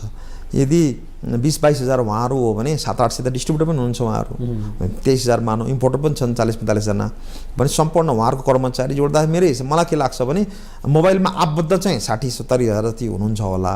तर यसमा यो व्यवसायमा आश्रित व्यक्ति उहाँ चाहिँ लाभ लिइरहनु भएको फ्यामिलीलाई पनि जोडेर कुरा गर्ने हो भने 1.5 लाखको आधारले चाहिँ यतिवटा जनसङ्ख्यालाई चाहिँ यो व्यवसायले काहीँ न काहीँ प्रत्यक्ष अप्रत्यक्ष रूपमा चाहिँ सहयोग गरेको अवस्था छ। अब रह्यो चिज यसलाई कसरी चाहिँ अझ सिस्टमेटिक वेमा जान सकिन्छ, चाहे बेरोजगार सिर्जना कसरी गर्न सकिन्छ भन्ने कुरा गर्दा चाहिँ यो आउने महिनामा चाहिँ हाम्रो सर्भिस हेड सुरज ढुङ्गानालाई चाहिँ मैले अलरेडी हाम्रो यो विषयमा 2 राउन्डको मिटिङ भइसकेको छ। मैले के चाहिरहेको छु भने पहाडको अति दुर्गम क्षेत्र को चाहिँ स्थानीय बासिन्दालाई चाहिँ हामीले के गरिरहेको छौँ भने मेरो नेक्स्ट मन्थदेखि प्लान नै छ, यसको सायद म तपाईँलाई जानकारी पनि गराउँला यो भइसकेपछि प्रोग्राम। हामीले के चाहिरहेको छौँ भने गाउँको जुन रिटेलर साथीहरू हुनुहुन्छ उहाँहरू मार्फत वा गाउँमा आवश्यक चाहे स्थानीय निकायसँग कोअर्डिनेट गरेर हुन्छ कि हामीले इनिसियल फेजमा पाइलट गर्न खोजिरहेको छौँ 3 ठाउँमा चाहिँ जुन त्यहाँको स्थानीय जनतालाई चाहिँ यो मोबाइल रिपेयरिङ सम्बन्धी चाहिँ तालिम दिनको लागि भनेर चाहिँ हामी अगाडि बढिरहेका छौँ। अब मैले यसमा के भनेको छु भने अहिले चाहिँ पूर्व मध्यमाञ्चल भनौँ न पहिलाको अहिले सेन्ट्रल रिजन इस्टर्न र वेस्टर्न पार्टमा चाहिँ 3 ठाउँमा अहिले पाइलट गरेर हेर्ने, यदि यो साँच्चैको कारगर छ, यदि यसले साँच्चैको रोजगार सिर्जना गर्न सकिन्छ र यसले चाहिँ पक्का पनि आम जनतालाई चाहिँ हामीले सपोर्ट गर्ने काहीँ न काहीँ हामीले छुन सक्छौँ, सहयोग गर्न सक्छौँ भने चाहिँ म यसलाई पछि बृहत रूपमा लिएर जान्छु। म त्यसपछि 75, 76, 77 जिल्लामा चाहिँ हुने हिसाबले हामी जान चाहिँ हामी तयार छौँ। त अहिले नेपालमा पर्याप्त मात्रामा टेक्निसियनहरू छन् जसले मोबाइल रिपेयर मेन्टेनेन्स गर्छन् कि इन्डियाबाट ल्याउनु पर्ने अवस्था छ आजको दिनमा, क्लियर गरिदिनुहोस् हाम्रा दर्शक महानुभावहरू। 10 वर्ष पहिला चाहिँ हो त्यो म्यान पावरको कमी थियो नेपालमा, इन्डियाबाट झिकाएर यहाँको स्थानीय व्यक्तिहरूलाई चाहिँ हामीले ट्रेनिङ दिनु पर्थ्यो पहिला। तर अहिले चाहिँ त्यो अवस्था छैन, किन अहिले चाहिँ लगभग गाउँमा पनि सबै ठाउँमा नर्मल रिपेयर गर्न सक्ने साथीहरू हुनुहुन्छ, त उहाँहरूबाट भएको छ अहिले। त्यसले गर्दा रिपेयरिङमा चाहिँ अब नर्मल हामी चाहिँ L1, L2, L3, L4 भन्छ, लेभल 1, 2, 3, 4 भनेर। L3, L4 चाहिँ उहाँहरूले सक्नुहुन्न, त्यसको लागि चाहिँ कम्पोनेन्ट चाहिन्छ, त्यसको पार्ट स्टक चाहियो, त्यसपछि त्यो डिभाइसहरू चाहियो रिपेयरिङ गर्नको लागि चाहिँ। त्यसले गर्दा नर्मल रिपेयर चाहिँ लेभल 1, लेभल 2 को चाहिँ हुन्छ। सिटिभिटीले प्रोडक्सन गरेका विद्यार्थीहरू तपाईँहरूलाई उपयोगी भइरहेछ कि छैन सर्भिस सेन्टरको लागि? भएको छ हजुर, भएको छ। किनभने हाम्रो आफ्नै अफिसमा पनि सर्भिस सेन्टरमा पनि सिटिबिटीबाट डिप्लोमा गरेर आउनुभएको साथीहरूलाई चाहिँ हामी रोजगार दिइरहेछौँ। आजको दिनमा नेपालमा मोबाइल बनाउने पर्याप्त जनशक्ति छ, यसको मतलब कि अझै डेभलपमेन्ट गर्नुपर्ने अवस्था छ? लेभल 1 लेभल 2 मा चाहिँ छ भनेर मान्दछु। कतिपय दुर्गम एकदम एक्सट्रिम देहातमा चाहिँ सायद नहोला, तर अब जिल्ला सदरमुकाम लगायत अब गाउँपालिकासम्म पनि त्यो एरियामा पनि तपाईँको चाहिँ मान्छे चाहिँ अहिले अवस्था छ, जनसङ्ख्या त्यो खालको चाहिँ डेभलप भइसकेको छ, रिपेयर गर्न सक्ने खालको चाहिँ माहौल बनिसकेको छ। तर L3 L4 को लागि चाहिँ अझै पनि काठमाडौँमै डिपेन्डेन्ट छ, काठमाडौँ नै जानुपर्छ। नेपालमा हामीले मोबाइल डेभलपमेन्ट गर्न सक्दैनौँ? मोबाइलको लागि नेपालबाट उत्पादन गरेको मोबाइलले सम्पूर्ण नेपाली जनताले चलाउन मिल्ने खालको इन्भाइरोमेन्ट, सरकार, प्राइभेट सेक्टर मिलेर त्यस्ता फ्याक्ट्रीहरू सेटअप गर्न सक्दैनौँ? त्यस्ता इक्विपमेन्टहरू सेट गरेर एसेम्बलको कुरा गरिरहेको छैन मैले यहाँ। सबै प्रडक्ट 0 देखि 100 सम्म चाहिने मोबाइलको लागि डेभलपमेन्ट गर्न सक्ने इन्भाइरोमेन्ट छ कि छैन? इन्भाइरोमेन्ट छ। किन छ भने नेपालमा अझै पनि मोबाइल फोनको इम्पोर्टमा एक्साइज ड्युटी 5% मात्रै हो। बाँकी भ्याट त सबैमा लाग्छ नि, अत्यावश्यक वस्तुमा पनि लाग्छ भ्याट। धेरैवटा अब भनौँ न फ्युलमा पनि छ भने मोबाइल नहुने भन्ने कुरा हुन्न। तर योभन्दा पहिला गभर्मेन्टले आफ्नो ठाउँबाट गर्न चाहिँ गरे हो। जस्तै गभर्मेन्टले यो आजभन्दा 10 वर्ष पहिला भ्याट रिफन्ड पनि उहाँहरूले दिनुभएको थियो, गभर्मेन्टबाट आउँथ्यो। अब अहिले आएर चाहिँ त्यो खालको अवस्था छैन। किन भन्दाखेरि मोबाइलको पहुँच हरेक गाउँ देहातमा सब ठाउँ पुगिसकेको कारणले गर्दाखेरि गभर्मेन्ट चाहिँ आफ्नो त्यो योजनामा सफल भइसकेको छ। अब रहेको चिज अब के भने ट्याक्स अझै पनि 5% भएकोले गर्दा त्यो इन्भाइरोमेन्ट चाहिँ छ। किन भन्दाखेरि मोबाइल अझै पनि धेरै महँगो भइसकेको छैन। रहेको चिज अब मोबाइल फोन म्यानुफ्याक्चरिङको लागि चाहिँ एउटा ओभरअल इकोसिस्टम नै सेटअप हुनुपर्छ। किन त्यो चाइनाभन्दा बाहेक अरू कन्ट्रीमा चाहिँ अझैसम्म पनि डेभलप भइसकेको छैन भने नेपाल जस्तो सानो अर्थतन्त्र भएको मुलुकमा चाहिँ तपाईँको चाहिँ कम्पोनेन्टको पनि इकोसिस्टम सेपरेट हुन्छ। सबैको छुट्टा छुट्टै तपाईँको चाहिँ कम्पोनेन्टको सप्लायर रेडी हुनु पऱ्यो, कम्पोनेन्ट बनाए हुनु पऱ्यो। त्यसको लागि चाहिँ अहिले नेपाल रेडी भइसकेको छैन। सायद भविष्यमा चाहिँ त्यो सम्भव होला, तर अहिले तत्काल चाहिँ त्यो सम्भावना छैन। तर एसकेडीमा जान सकिन्छ। एउटा एसेम्बलिङ 2024 को डेटा हेर्ने हो भने नेपालमा 28 बिलियन बराबरको मोबाइल इम्पोर्ट भएको छ। त्यति पैसा बाहिर गएको छ। यत्रो पैसा बाहिर जाँदै गर्दा देशको अर्थतन्त्रमा त प्रत्यक्ष असर परेको छ नि सर। नेपालमै हामीले त्यो फ्याक्ट्री राखेर सेटअप गर्ने हो त त्यो पैसा त बच्यो नि। यसमा तपाईँहरूको ध्यान आकर्षण किन छैन? तपाईँहरू त प्रडक्ट ल्याउने, बिचमा नाफा खाने, बेच्ने, यति मात्रै हो तपाईँको धर्म यो देशमा बसेर। बडा राम्रो कुरा गर्नुभयो होइन। अब तपाईँले मानौँ ल कम्पोनेन्ट तपाईँले ल्याउनु भयो चाइनाबाट, त्यसमा डलर जाँदैन, त्यसमा पक्का पनि जान्छ। हामी यहाँ डेभलपमेन्ट गर्न सक्दैनौँ। हाम्रो R&D त्यो लेभलको छैन। मैले राज्यसँग तपाईँले किन यो कुराहरूमा लबिङ गरिरहनु भएको छैन त? त्यो नेपालको अहिले इकोसिस्टम त्यो लेभलमा डेभलप हुनलाई टाइम लाग्छ। किनभने इभन अझै पनि भारत अहिलेको तपाईँको संसारको धेरै ठुलो अर्थतन्त्रमा आउँछ। सायद 5औं नम्बरमा पुगिसकेको छ हाम्रो छिमेकी मुलुक। त्यहाँ पनि अझै पनि तपाईँको त्यो मोबाइल कम्प्लिट म्यानुफ्याक्चरिङको इकोसिस्टम डेभलप भइसकेको छैन भने नेपाल अझै टाइम लाग्छ। त अहिले हतार गर्नु भने के हुन्छ, एक्सिडेन्ट हुन्छ। अहिले हतार गर्नु भनेको त्यो डुबाउने काम मात्रै हो। गभर्मेन्टले पनि बुझिरहेको होला पक्का पनि यो बेला भएको छैन भनेर। अहिले छैन इकोसिस्टम, जबसम्म तयार हुँदैन त्यतिकै डाइरेक्ट एकैचोटि म्यानुफ्याक्चरिङ गर्न सकिँदैन। एसकेडी सकिन्छ, एसेम्बल गर्न सकिन्छ। अझै पनि कम्पनीहरू आएर तपाईँ इलेक्ट्रोनिकमा चाहिँ अझै पनि एसेम्बल नेपालमै हुन्छ, त्यो सम्भव छ। तर कम्प्लिट तपाईँको चाहिँ सिकेडी नै तपाईँको हुने अवस्था चाहिँ नेपालमा छैन। टाइम यदि फन्डको अभाव छ भने FDI फरेन डाइरेक्ट इन्भेस्टमेन्ट ल्याएर पनि त काम गर्न सक्ने इन्भाइरोमेन्ट हामीले क्रिएट गर्न सक्छौँ नि। तपाईँहरू जस्तो ठुलो घरानाले चाह्यो भने यो असम्भव छ र? असम्भव चाहिँ केही पनि छैन। तर किन तपाईहरु व्यापारमा असम्भव तपाईहरु किन गरिरहनु भएको छैन? तपाईहरु किन ब्रोकरको काम गरिरहनु भएको छ? प्रडक्ट ल्याउनुहुन्छ, बिचमा पाउनुहुन्छ, बेच्नुहुन्छ, यही नै भइरहेको नि आजको दिनसम्म। फ्याक्ट हो। र तपाईले एउटा बुझ्नु भयो होला, नेपाल अझै पनि इम्पोर्ट गर्ने देश हो। इम्पोर्टमै हामी बाँचिरहेका छौँ। विदेशबाट रेमिट्यान्स आउँछ, त्यही रेमिट्यान्सको हामीले फरेन एक्सचेन्ज हामीले चाहिँ डलर भनौँ न, तपाईँको चाहिँ डलर वा फरेन करेन्सीलाई युज गरेर हामीले चाहिँ इम्पोर्ट गरिरहेका छौँ। त नेपाल अझै पनि इम्पोर्टमै छ हजुर। किनभने यसलाई चाहिँ अहिले सिकेडीमा लानको लागि टाइम लाग्छ। कम्प्लिट कम्पोनेन्ट नेपालमा बनेर हामीले चाहिँ नेपालमा म्यानुफ्याक्चर गर्न टाइम लाग्छ। असम्भव केही पनि छैन। समय आउँछ, गभर्मेन्टको त्यो खालको पोलिसी आयो। रियलमा रोकिहाल्छु। तपाईँ विश्वको विभिन्न देश पनि भ्रमण गरिसक्नु भएको छ। तपाईँ त्यो कम्पनीहरूसँग गएर एप्रोच गर्दै गर्दा तपाईँले कहिले पनि एउटा कुरा किन भन्नु भएन, नेपालमा लेबर कस्ट सस्तो छ, अपरेसन कस्ट सस्तो छ, फ्याक्ट्री लगाएर उही सेटअप गरौँ, त्यहाँबाट प्रडक्सन गरौँ, विश्वभरिका देशमा प्रडक्ट नेपालबाटै पठाउँ भनेर किन तपाईँको आवाज ती ठुला कम्पनीहरू विश्वका सम्बन्धित मान्छेहरूबाटमा पुग्दैन सर? राम्रो कुरा गर्नुभयो एकदमै। यो विषयमा एक राउन्ड कुरा भएको छ मेरो। 3 महिना पहिला चाहिँ हाम्रो ट्रान्सनेसनल होल्डिङबाट चेयरम्यान आउनु भएको थियो, त उहाँसँग यो विषयमा सल्लाह भयो। त्यसपछि हाम्रो मन्त्रालयमा बैठक पनि भयो यो विषयमा कि नेपालमा म्यानुफ्याक्चरिङ गरेर के ग्लोबल लेभलमा सप्लाई जान सकिन्छ त, त्यसको लागि नीति नियम बनाउन आवश्यक देखेँ मैले। किन भन्दाखेरि धेरै कुराहरू छन् जुन चाहिँ मैले अघि नै भने, कुनै फिनिस गुड्सको लागि चाहिँ पहिला कम्पोनेन्ट चाहियो नि त, कम्पोनेन्टलाई एसेम्बल गरेर बल्ल एफजी बन्ने भयो। त्यो एफजी पठाउनको लागि नेपालमा सम्भव छ अझै पनि, लेबर कस्ट मात्रै, इन्भाइरोमेन्ट पनि राम्रो छ यहाँको। अहिले तपाईँको इन्डियामा जानु, चाइनामा जानु, उहाँहरू अल्झिरहनु भएको छ अहिले, यो वार, यतापट्टिको टेन्सन, उतापट्टिको टेन्सन। अहिले तपाईँले हेर्नुभयो भने चाइनामा तपाईँको ताइवानसँगको टेन्सन चलिरहेछ, राइज भइरहेछ, इन्डिया पाकिस्तानको अहिले समस्या चलिरहेछ होइन, त वार जाने, वारमै आउने स्थिति पनि छ उहाँहरूको। त्यसले गर्दा हेर्दाखेरि त नेपाल त वास्तवमा सुन्दर एकदम शान्त देश हो नि त अहिलेको हिसाबले हेर्दाखेरि। त गभर्मेन्ट रेडी छ सपोर्ट गर्नको लागि, पोलिसी लेभलमा केही चिजहरू चेन्जेस आवश्यक छ।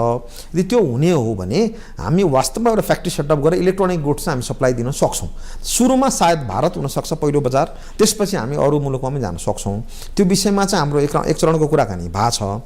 र यस, हामी कोसिस जहिले पनि गर्छौँ कि डोमेस्टिक यदि कुनै किसिमको चाहिँ हामीले म्यानुफ्याक्चरिङमा आउन सक्यो भने चाहिँ यसले पक्का पनि देशलाई विकास गर्नमा मद्दत गर्ने नै छ।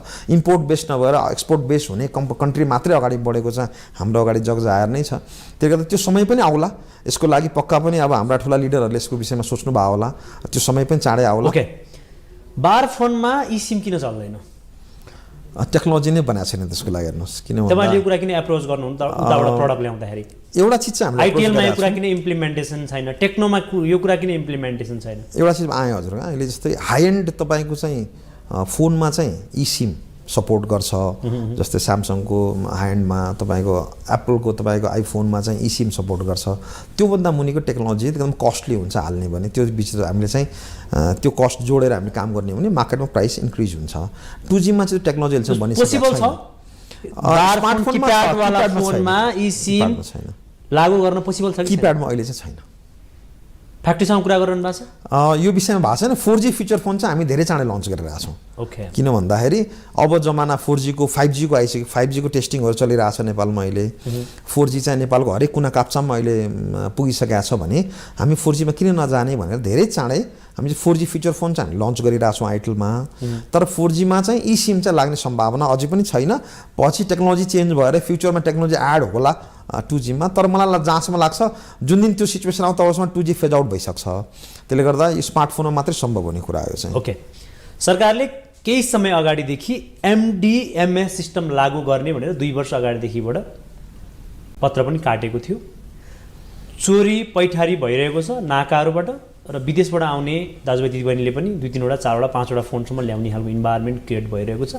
राज्यलाई ट्याक्स आओस् र मोबाइल व्यवसायहरू पनि बाँचोस् भनेर MDMA सिस्टम लागू गर्न खोजेको थियो, तर आजसम्म पनि कार्यान्वयन हुन सकेको छैन। यसको प्रत्यक्ष असर तपाईँहरूलाई परेको छ कि छैन? मोबाइल इन्डस्ट्रीमा यसको इम्प्याक्ट परेको छ कि छैन? क्लियर गरिदिनुहोस्। परेको छ। MDMA लागू नभएको कारणले गर्दाखेरि तपाईँहरूको इक्जाम्पल सहित तपाईँले प्रुफ गर्नु। एब्सोल्युटली, म हजुरलाई विषयमा जोडेँ। भारतीय बजारबाट नेपालमा चाहिँ फोनहरू भित्रिएको अवस्था चाहिँ हो। भारतमा चाइनाबाट आउँछ कि भारतमा पनि आफ्नै फ्याक्ट्री छ फोन? भारतमा चाहिँ अहिले के छ भने मोदी गभर्मेन्टको चाहिँ मेक इन इन्डिया पोलिसी अन्तर्गत चाहिँ ट्याक्समा रिबेट छ। पहिला SKDमा थियो, अहिले CKDमा आयो। त्यसले गर्दाखेरि चाहिँ अहिलेलाई कम्पोनेन्ट पनि भारतमै बन्छ। त्यो कम्पोनेन्ट आउने फेरि तपाईँको चाहिँ कम्पोनेन्टको र मटेरियल आउने फेरि चाइनाबाट हो। एउटा हजुरले के बुझ्नु होला भने र मटेरियल ल्याए पनि चाइनाबाटै ल्याउने हो, कम्पोनेन्ट ल्याए पनि चाइनाबाट ल्याउने हो, FG ल्याए पनि चाइनाबाट ल्याउने। त अहिले मोबाइल इन्डस्ट्रीमा हेर्ने हो भने मोबाइल फोनको इकोसिस्टम सबैभन्दा स्ट्रङ भनेको चाइनामा हो। त्यसले गर्दाखेरि आइदर र मटेरियल, कम्पोनेन्ट अर डिभाइस आउने चाइनाबाट हो। एक्जाम्पल, अब इन्डियामा CKD भइरहेछ अहिले होइन, भनेपछि कम्पोनेन्टमा ती म्यानुफ्याक्चर, तर त्यसको र मटेरियल कहाँबाट आइरहेछ भन्दा चाइनाबाट आइरहेछ। त त्यो डलर, त्यो तपाईँको जुन डलर होस् तपाईँ फरेन करेन्सी हो, जाने चाइना नै हो यसलाई। किनभने जबसम्म त्यो र मटेरियलको पनि सुविधा हुँदैन इन्डियामा, त्यतिन्जेल तपाईँको प्रत्यक्ष अप्रत्यक्ष रूपमा जाने फरेन करेन्सी चाइना नै हो। त्यसले गर्दा तपाईँले के बुझ्नु होला भने पहिला चाहिँ गभर्मेन्टले पोलिसी लेभलमा काम गर्नु पर्यो, त्यसपछि बिस्तारै FDIबाट त्यो अब चाइनिज कम्पनी वा अरू कुनै पनि देशको कम्पनीहरू आएर नेपालमा त्यो इकोसिस्टम डेभलप गर्न सक्नु पर्यो, त्यसपछि मात्रै तपाईँ सम्भव हुन्छ, जुन स्टिल अहिलेसम्म इन्डियामा पनि सम्भव छैन धेरै कुराहरू। त इन्डिया अहिलेभन्दा हिजोभन्दा अहिले चाहिँ धेरै माथिको अवस्थामा आइसकेको अवस्था हो, किन उहाँहरूले चाहिँ कम्पोनेन्ट उहीँ म्यानुफ्याक्चरिङ गर्नुहुन्छ र अहिले एसेम्बल भइरहेछ।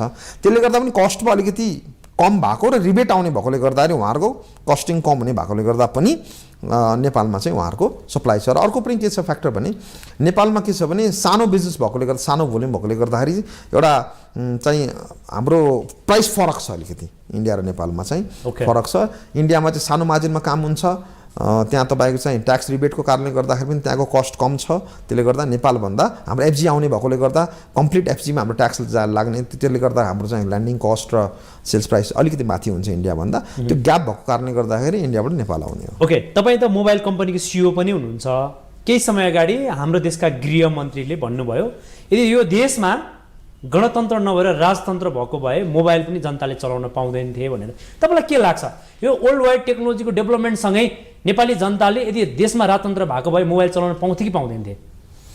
अब त्यो कुरा चाहिँ पत्याउँदैन हजुर, किन भन्दाखेरि उहाँले भन्नुभयो के प्रसङ्ग भन्नुभयो, कस्तो खालको प्रश्न थियो र उहाँले त्यो जवाब दिनुभयो थाहा भएन। यो अटो डेभलपमेन्ट हो। किन भन्दाखेरि के राजतन्त्रमा ल्यान्डलाइन टेलिफोन थिएन र? थियो त। त्यो के महेन्द्र सरकारले चाहे वीरेन्द्र सरकारले आफूले बनाएर देशवासीलाई बाँडे होइन नि त। त्यसले गर्दा अहिले पनि यो मोबाइल डिभाइस इम्पोर्ट भएर आइरहेको हो। यो गणतन्त्रले इम्पोर्ट रोक्ने वा गणतन्त्रले तपाईँको इम्पोर्ट खोल्ने भन्ने कुरा चाहिँ होइन। यो कुरा चाहिँ मैले यो कुरा विश्वास गर्दिनँ। यस्तो कुराहरू चाहिँ उहाँले कुन प्रसङ्गमा भन्नुभयो थाहा भएन। तर नेपालमा चाहिँ अहिले हेर्दाखेरि चाहिँ लगभग धेरैजसो जनताको हातमा अलमोस्ट 98% पपुलेसनको हातमा चाहिँ मोबाइल फोन चाहिँ छ अहिले। तपाईँहरूले बिक्री गर्दै आइरहेको आइटिएल र टेक्नो मोबाइल र अरू बजारमा भएका मोबाइलमा के फरक छ? अनि एन्ड्रोइड फोन नभएर बार फोन अथवा किप्याडवाला फोन किन्ने ग्राहकले, दर्शक महानुभावहरू जसले कार्यक्रम हेर्दै हुनुहुन्छ उहाँहरूले आइटिएल फोनै किन किन्ने, तपाईँकै फोन किन किन्ने, अरूको फोन किन नकिन्ने, अलिकति क्लियर गरिदिनुहोस्। हुन्छ, धन्यवाद यो कुरा सोध्नु भएकोमा। कसरी बुझ्नु होला भने 40-50 हजार 60 हजारभन्दा माथिको फोन जसको पनि राम्रो हुन्छ। त्यो ब्रान्डको टेस्ट कहाँ हुन्छ भने 12 हजारको फोन, 10 हजारको फोन, 8 हजारको फोन हाम्रो बराबर कुनै पनि ब्रान्डको अरूको त्यो क्वालिटी नेपालमा छैन। यो कुरा म ठोक्का एउटा कुराको ठोक्का दिएर एन्सर दिन सक्नुहुन्छ आज टेलिभिजनमा कार्यक्रममा? एब्सोल्युटली। हिजोको एउटा इक्जाम्पल थियो, इतिहासका पाना पल्टाएर हेर्ने हो भने पहिला आउने चाइनिज फोनहरूमा मेड इन चाइना आज छ भोलि छैन। यो कतै आइटिएलमा त यो इन्भाइरोमेन्ट छ कि छैन त्यो पनि क्लियर गर्नुहोस्। असम्भव। आइटिएलमा तपाईँले याद गर्नु होला, आज मैले आइटिएल ब्रान्ड लन्च गरेको 8 वर्ष भयो। 8 वर्षदेखि आजको मितिसम्म एकछिन पहिलासम्म पनि तपाईँको 100 डेजको रिप्लेसमेन्ट दिइरहेको छौँ। भन्नाले तपाईँले फोन किनेको 100 दिनसम्म बिग्रियो भने हामी नयाँ साट दिन्छौँ। फोनको बदला फोन, फोनको बदला फोन है। त्यो भने के हो त? क्वालिटी माथिको घमण्ड हो। त्यो आफ्नो प्रडक्टको क्वालिटी माथिको एस्योरेन्स हामीले बजारलाई बाँड्न खोजेका छौँ। त्यसले गर्दा आइटिएल फोन, टेक्नो फोन दुईटामा चाहे तपाईँले 10 हजार फोन किन्नुहोस्, 15 हजार फोन किन्नुहोस्, हाम्रो बराबरको क्वालिटी कुनै पनि ब्रान्ड अरू प्रतिस्पर्धी कुनै पनि कम्पनीले दिन सक्दैन। त्यो कुरामा तपाईँलाई म ठोकुवा पनि गर्छु र मेरो ग्यारेन्टी भयो तपाईँलाई। किनभने अरू साथीहरूको तपाईँले अरू इम्पोर्ट साथीले ल्याउनु भएको जुन फोन छ लो रेन्जमा उहाँहरूको धेरै नै समस्याहरू छन्। हिमालमा प्रब्लम आयो अथवा झापामा प्रब्लम आयो, उता दार्चुलामा प्रब्लम आयो भने कसरी सर्ट आउट गर्नुहुन्छ सर? तपाईँले दार्चुलामा आएको प्रब्लम भएको फोन तपाईँले ताप्लेजुङमा पनि तपाईँले सर्भिस पाउनुहुन्छ। तपाईँले ताप्लेजुङको फोन काठमाडौँ, काठमाडौँ फोन चितवन, चितवनको फोन पोखरा, नेपाल अधिराज्यको कुनै पनि कुनामा तपाईँले किन्नु भएको फोन बिग्रेको खण्डमा हाम्रो 50 वटा सर्भिस सेन्टरको माध्यमबाट तपाईँले देशको कुनै पनि कुनाबाट तपाईँले सर्भिस लिन सक्नुहुन्छ। सर्भिस कस्ट के कस्तो छ? हाई छ कि लो छ? अब सबभन्दा पहिला फेलियर इस्यु नै हाम्रो कम छ। जस्तै हाम्रो अहिले हेर्नु भने 0.8%, even I am talking about 0.8% मात्र मेरो कम्प्लेन रेसियो भनेपछि मेरो क्वालिटीको छ, क्वालिटीको छ। कस्ट कति छ देखि स्टार्ट छ कतिसम्म पर्छ? म तपाईँलाई आएँ म हजुरको 1000 पिस मैले फोन बजारमा बिक्यो, त्यो उहाँले कस्टमरले किन्नुभयो भने 1000 मा 8 पिसमा मात्रै मेरो कम्प्लेन रेसियो छ भने त्यो छैन बराबर हो त्यो। र आइहालेको खण्डमा पनि मैले 5 देखि 7 दिनभित्रमा 95% मैले फोन बनाएर दिन्छु। त नेपालमा अहिले सबैभन्दा लोएस्ट ट्याट भएको टर्न अराउन्ड टाइम भन्छ यसलाई, ट्याट भएको कम्पनी भनेको हाम्रो महालक्ष्मी मोबाइल्स नै हो। आइटिएल होस्, टेक्नो होस्, 5 दिनभित्रमा तपाईँले 95% तपाईँले चाहिँ सोल्युसन पाइसक्नुहुन्छ। इभन डे 1 मै आजको मितिमै 80%, बाँकी 15% को लागि किन भन्दा हामीले पार्ट्स पठाउनुपर्छ, काठमाडौँबाट पठाउनु पर्यो, उहाँ पुग्नु पर्यो, त्यसपछि उहाँले रिपेयर गरिदिनु पर्यो। यो सबै जोडेर पनि 5 दिनसँग पाइन्छ। 100% पाइन्छ। किनभने मेरो भने नि मैले हजुरको मेरो पार्ट्स छैन, मसँग राखेको छैन, मैले फोन बिग्रिरहेछ भने त मैले साट्दिनु पऱ्यो, म साट्न तयार छु। कतिजना मान्छेलाई लिड गर्दै हुनुहुन्छ, कति मान्छेले रोजगार पाइरहेछन् तपाईँको नेतृत्वमा आजको दिनमा नेपालमा? अहिले अब नेपालभरिको कुरा गर्नुपर्दाखेरि प्रत्यक्ष र अप्रत्यक्ष गरेर प्रत्यक्ष रूपमा हेर्दाखेरि 78 जना हाम्रो अहिले महालक्ष्मी मोबाइल्समा हुनुहुन्छ। त्योभन्दा बाहेक अप्रत्यक्ष रूपमा जोडिएका हाम्रा डिस्ट्रिब्युटर साथीहरू उहाँहरू मार्फत अरू पनि हेर्ने हो भने लगभग हाम्रो 700 देखि 800 जना चाहिँ नेपालभरि रोजगार पाइरहनु छ, उहाँहरूले हामी मार्फत पाइरहनु भएको छ। ओके, तपाईँहरूले बिक्री गर्ने किप्याड फोन र नेपाली बजारमा बिक्री हुने किप्याड फोनमा 4G किन चल्दैन, 5G किन चल्दैन? किप्याड फोनमा अहिले 4G सम्म चाहिँ चल्छ, 5G को टेक्नोलोजी आइसकेको छैन। 4G चाहिँ म लन्च नै गर्दैछु, अब मलाई लाग्छ 2 महिनाभित्रमा चाहिँ म 4G फोन लन्च गर्दै नै छु। त्यो चाहिँ सम्भव छ र हामीले धेरै चाँडै यो नयाँ टेस्ट चाहिँ हामीले मार्केटमा दिँदैछौँ नेपाली बजारमा। एउटा फिचर फोनमा, किप्याडवाला फोनमा के फिचर हुन्छ? त्यहाँ फेसबुक चलाउन मिल्छ कि मिल्दैन, इन्स्टाग्राम चलाउन मिल्छ कि मिल्दैन, भाइबर चलाउन मिल्छ कि मिल्दैन, त्यो खालको टेक्नोलोजी आज कि छैन नेपालमा? अलिकति क्लियर गरिदिनु। छ, त्यो छ, पहिला पनि थियो, अहिले पनि छ, पहिला पनि चल्थ्यो, अहिले पनि चल्छ, तर त्यो फेज आउट भइसकेको अवस्था छ अहिलेलाई। 2G मा जुन तपाईँको इन्टरनेटको जुन फेसिलिटी सपोर्ट छ त्यो चाहिँ एकदमै स्लो चल्ने भएकोले गर्दा मान्छे चाहिँ अब किप्याड फोनमा तपाईँको चाहिँ इन्टरनेट चलाउँ, फेसबुक चलाउँ भनेर चाहिँ अझसम्म चाहिँ मलाई लाग्छ कन्भिनियन्ट त्यति हुँदैन यो चिजहरू चाहिँ। त्यसको लागि स्मार्टफोनमा तपाईँले यो चिजलाई चाहिँ सोसल मिडियालाई राम्रोसँग इन्जोय गर्न पाउनुहुन्छ। 2G फोनमा चाहिँ सम्भव छ तर युजेजमा चाहिँ एकदमै कम आएको छ अहिले चाहिँ। ओके, यो देशमा धेरै मान्छेलाई रोजगार दिनु पर्यो भने मोबाइल इन्डस्ट्रीमा के कस्तो राज्यले नीति बनाउनु पर्छ जस्तो लाग्छ तपाईँलाई? मलाई लाग्छ अलिकति यसमा चाहिँ मैले अघि नै हजुरलाई भनिहालेँ, कोरिया, चाइना, इन्डिया अब विभिन्न देशबाट चाहिँ आफ्नै ब्रान्च खोलेर यहाँबाट टोटल नेपाल मार्केटलाई चाहिँ उहाँहरूले कन्ट्रोल गरेर बस्नु भएको छ, जसको चाहिँ ब्रान्ड जसलाई बिलोङ गर्दछ, फ्याक्ट्रीहरू आफै आएर बसेर। मलाई लाग्छ यहाँ चाहिँ राज्यले चाहिँ एउटा नीति के बनाउनुपर्छ भने फिक्स्ड मार्जिनमा काम गराउनुपर्छ। चाहे इम्पोर्टर होस्, डिस्ट्रिब्युटर, रिटेलर, उहाँहरू तिनै तहमा, तिनै तब्कामा चाहिँ एउटा फिक्स्ड रिटेलमा चाहिँ काम गराउनुपर्छ। यसमा राज्यले निर्णय नै गरेर तपाईँको मन्त्री परिषदबाट निर्णय नै गरेर पठाइदिनु पऱ्यो। त्यो भयो भने चाहिँ नेपालको व्यवसायले सस्टेन गर्न सक्छन्, उहाँहरूलाई चाहिँ यहाँनिर बसेर इन्भाइरोमेन्ट बन्छ काम गर्ने। अर्को चाहिँ के छ भने अब यो तालिमको कुरा पनि आउँछ, जुन अघि रिपेयरको कुरा उठाउनु भयो हजुरले, 4-5 चोटि कुरा गर्नुभयो यो विषयमा। रिपेयरमा चाहिँ उहाँहरूलाई हामीले चाहिँ मैले चाहिँ सुरुवात गरेँ, त्यो डियो चाहिँ मैले बाल्दैछु चाँडै नै, आउने अब महिनाबाटै। म गाउँको दुर्गम देहात सब ठाउँमा पुगेर म त्यहाँको स्थानीय युवाहरूलाई चाहिँ म कोसिस गरिरहेको छु कि यो रिपेयरिङको तालिम दिउँ। 100% फ्री हो हजुर, यो सबै तपाईँको टिमले गर्छ? हाम्रो टिम, मेरो टिम, स्वरोजगारको लागि हजुर, यो सही कुरा। कार्यक्रमको अन्तिममा छौँ। हाम्रा दर्शक महानुभावहरू, तपाईँका रिटेलरहरू, तपाईँको प्रडक्ट चलाउनु हुने ग्राहकहरू देशबाट, विदेशबाट, विश्वबाट हामीलाई हेर्दै हुनुहुन्छ माउन्टेन टेलिभिजन HD र इन्टरनेटको माध्यमबाट, उहाँहरू सम्पूर्णलाई के भन्न चाहनुहुन्छ? सबभन्दा पहिला चाहिँ तपाईँहरू जुन जहाँ जस्तो अवस्थामा हुनुहुन्छ तपाईँहरूको कुशल मङ्गल होस्। तपाईँहरूले जो विदेश बस्नु भएको छ तपाईँहरूको मेहनतले गर्दाखेरि नै नेपालका जनताले खाना पाएका छन्।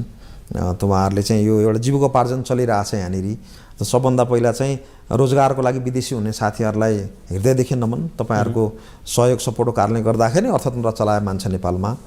र यसरी नेपालमा स्वदेशमा बस्नुहुने साथीहरूलाई चाहिँ के भन्न चाहन्छु भने नेपालमा अहिले जुन खालको एउटा विदेशी नै लहर चलेको छ, जति साथीहरू गइसक्नुभयो उहाँहरूले म गलत गर्नुभयो भन्दिनँ, आफ्नो भविष्यको लागि उहाँहरू विदेशी हुनु बाध्य हुनुभयो वा जानुभयो, कुनै अवसर देखेर जानुभयो होला। तर म अब के भन्न चाहेँ भने जो अहिले नेपालमा हुनुहुन्छ अब अवसर उहाँहरूलाई छ। अब हजुरलाई एउटा सानो उदाहरण दिएँ मैले, तपाईँको 20वटा मलाई कुनै एउटा मेरो कुनै कम्पनीमा 20 जनाको भ्याकेन्सी छ सपोज, त पहिला यदि 100 जना हुन्थे क्यान्डिडेट भने अब जम्मा 20 जना छन् भने त रहेका बचेका 20 जनाले अवसर पाउने भए। त हरेक इन्डस्ट्री, हरेक खालको व्यवसाय, तपाईँको चाहिँ हरेक खालको चाहिँ सम्भावनाको कुरा गर्दाखेरि चाहिँ जो अब रहनु भयो नेपालमा, जसले आँट गर्नु भएको छ नेपालमा बसेर केही गर्छु, अब अवसर तपाईँहरूलाई आउँदैछ। किन भन्दाखेरि अब यहाँ मेरो अगाडि नवराज कोइराला हुनुहुन्छ, म आफै पनि भएँ, हामी नेपालमै छौँ त, हामीले यहीँ केही गरिरहेका छौँ, यहीँ राम्रो गर्ने प्रयास गरिरहेछौँ भने यदि हाम्रो लागि यो सम्भव छ भने तपाईँहरूको लागि पनि सम्भावना त्यहाँ अझै पनि जीवित छ। आत्तिनु पर्दैन। देशको अब अर्थतन्त्र पोहोर सालभन्दा पोहोर साल राम्रो, पोहोर सालभन्दा यो वर्ष अझ बिस्तारै बिस्तारै सुध्रिँदै गएको अवस्था छ। ब्याज दर घटेको अवस्था छ, जसले गर्दा महँगाई पनि कुनै एक लेभलसम्म गएर स्थिर भएको अवस्था छ। तर जो तपाईँहरू जहाँ जे अवस्थामा हुनुहुन्छ, तपाईँले आफ्नो एउटा प्रयास थाल्नुहोस्, अलिकति सोच परिवर्तन गर्नुहोस्, अलिकति माथि बढ्ने प्रयास गर्नुहोस्। अब अवसर तपाईँहरूको जाने साथीहरूको लागि विदेशमा अवसर होला, होस्, अझ राम्रो होस् उहाँहरूको। तर जो अब रहनु भयो नेपालमा, उहाँहरूको लागि चाहिँ एउटा चाहिँ ठुलो सम्भावना चाहिँ ले पर्खिरहेछ तपाईँहरूलाई। यो चिज तपाईँहरूलाई विचार गर्नु होला। र अब चाहिँ लास्ट जोडेँ मैले, तपाईँ एउटा चिज उठाउन बिर्सिनु भयो, जुन म तपाईँलाई आफैले जोडिदिरहेको छु। अहिले नेपालमा कस्तो भएको छ भने अब कम्पनी चाइनाको वा कोरियाको वा इन्डियाको, ठिक, तर यहाँका इम्पोर्टर बिचमा चाहिँ हानाहान छ कि एउटा डिलरसिप तान्नको लागि खोसाखोसको तपाईँको चाहिँ एउटा लहर चलेको छ है। त यो चिज चाहिँ मलाई लाग्छ प्रवृत्ति। जस्तै मैले एउटा के बुझाउन चाहेको भने, मैले मेरो व्यापार सही ढङ्गले गरिरहेको छु भने मेरो फोकस, मेरो एनर्जी, मेरो टाइम, मेरो इन्भेस्टमेन्ट सबै मेरो व्यापारमा हुनुपर्छ। एउटा डिलरसिप अर्को ग्रुपले नतान्दियोस्, नयाँ ब्रान्ड ल्याएर इस्टाब्लिस गरोस् भन्ने तपाईँको भनाइ हो। मेरो भनाइ एउटा मात्रै छ, मेरो भान्सामा पाकेको भात मैले खाने हो। तपाईँको भान्साबाट बास्ना राम्रो आयो, मिठो आयो भने त्यो भात लुच्न जाने होइन। त्यसले गर्दा अहिले तपाईँले हेर्नुभयो भने यो एक किसिमको आतंकित बनाएको छ केही तत्त्वहरू भन्छु म। यो ठुला बनाउँदा तपाईँको कम्पनीलाई पनि एप्रोच गर्न चाइना पुगिरहेछन् नेपालका व्यापारीहरू, पुगेका थिए, उनीहरू असफल भए र अब यसपछि भविष्यमा कोसिस गर्नु भने योभन्दा पनि ठुलो झट्का तपाईँहरूले पाउनुहुन्छ। र अर्को चिज एउटा म यही मञ्चबाट तपाईँहरूलाई के चेतावनी पनि दिन चाहेँ भने, अब उपरान्त मेरो ब्रान्डमा तपाईँहरूमध्ये कसैले पनि यदि आँखा लागेको खण्डमा इमेल गरेर मलाई पनि आउँछ, हेर्नुहोस्, बिगार्नु पर्यो भने सबैलाई बिगार्न सकिन्छ। त्यो तपाईँहरू हामीप्रति नआउनुहोस्, हामी तपाईँहरूपट्टि जान्नु। नेपाली व्यापारी बिचको लडाइँ अन्त्य हुनु पर्यो। एकअर्कालाई मद्दत गरेर सहयोग गर्नपट्टि लाग्नु पर्यो, एकअर्कालाई बिगार्नपट्टि लाग्नु भएन। म बिग्रिदिनँ, ढुक्क हुनुहोस्, तर मैले पनि तपाईँहरूलाई बिगार्ने माहौल नबनोस् भन्ने कुरा यति तपाईँहरूले निवेदन गर्छु। ओके, कार्यक्रममा आइदिनु भयो महालक्ष्मी मोबाइल प्राइभेट लिमिटेडका सिइओ अम्बे ग्रुप अन्तर्गत। उहाँलाई विशेष धन्यवाद दिँदै आजको कार्यक्रम यहीँ समाप्त भएको घोषणा गर्न चाहन्छु। हस्त नमस्कार। थ्याङ्क यू, नमस्ते। दर्शक महानुभावहरू, कार्यक्रम हेरिसकेपछि पक्कै पनि यो देशमा गरी खान्छु भन्दै गर्दा एउटा सानो मोबाइलको रिटेल सप खोलेर पनि तपाईँले आफ्नो जिन्दगी खुसी साथ चलाउन सक्नुहुन्छ। मेरो हजुरबुवाले भनेको एउटा कुरा याद छ, हाम्रा बुढापाकाले भनेको एउटा कुरा याद छ कि रेन्ची चलाउन सिक्नुहोस् कि सिरिन्ची चलाउन सिक्नुहोस्। पक्कै पनि तपाईँलाई इच्छा छ भने तपाईँले नजिकको सिटिबिटीमा गएर अथवा कुनै मोबाइल सपमा गएर पनि मोबाइल रिपेयरिङको तालिमहरू लिएर आफूलाई इन्डिपेन्डेन्सी अथवा स्वरोजगार बनाउन सक्नुहुनेछ। नीतिकै कुरा गर्दै गर्दा कार्यक्रममा हामीले देखाइसकेको छौँ, विदेशबाट आउने दाजुभाइ दिदीबहिनीहरूले एउटा दुईटा भन्दा बेसी मोबाइल जसले ल्याइरहनु भएको छ, राज्यलाई ट्याक्स तिरेर ल्याइदिनु भयो भने अझ धेरै सहज हुनेछ। नाकाहरू अलिकति कडाइ भइदिने हो भने यो देशका मोबाइल व्यापारीहरू बाँच्नेछन् र जुन पाए त्यहीका कम्पनीका मोबाइलका बिना क्वालिटीका मोबाइलहरू नेपाली बजारमा आइरहेका छन्। त्यो मोबाइलको गुणस्तर नाप्नको लागि सरकारले पनि अलिकति ध्यानाकर्षण गरिदिने हो भने राम्रा क्वालिटीका मोबाइलहरू नेपाली बजारमा नेपाली जनताले चलाउन पाउनेछौँ। आजको यस कार्यक्रमबाट हामीले विभिन्न कुराहरू गरिसकेका छौँ, नीतिका नियमका कुराहरू गरिसकेका छौँ। एउटा व्यापारीलाई बचाउनको लागि सरकारले कस्तो किसिमको दायित्वहरू पुरा गर्नुपर्ने कार्यक्रममा देखाइसकेको छौँ। यो कार्यक्रम हेरिसकेपछि सम्बन्धित विभाग, सम्बन्धित मन्त्रालय, सम्बन्धित व्यक्तित्वहरूले गर्नुपर्ने काम देश बनाउनको लागि, अर्थतन्त्र बलियो बनाउनको लागि सहयोग गरिदिनु हुनेछ भन्ने विश्वासका साथ फेरि अर्को शुक्रबार 6 बजेदेखि 7 बजेसम्म भेट्ने बाचा गर्दै अहिले पनि तपाईँको साथबाट म एनके शरद बिदा हुन्छु।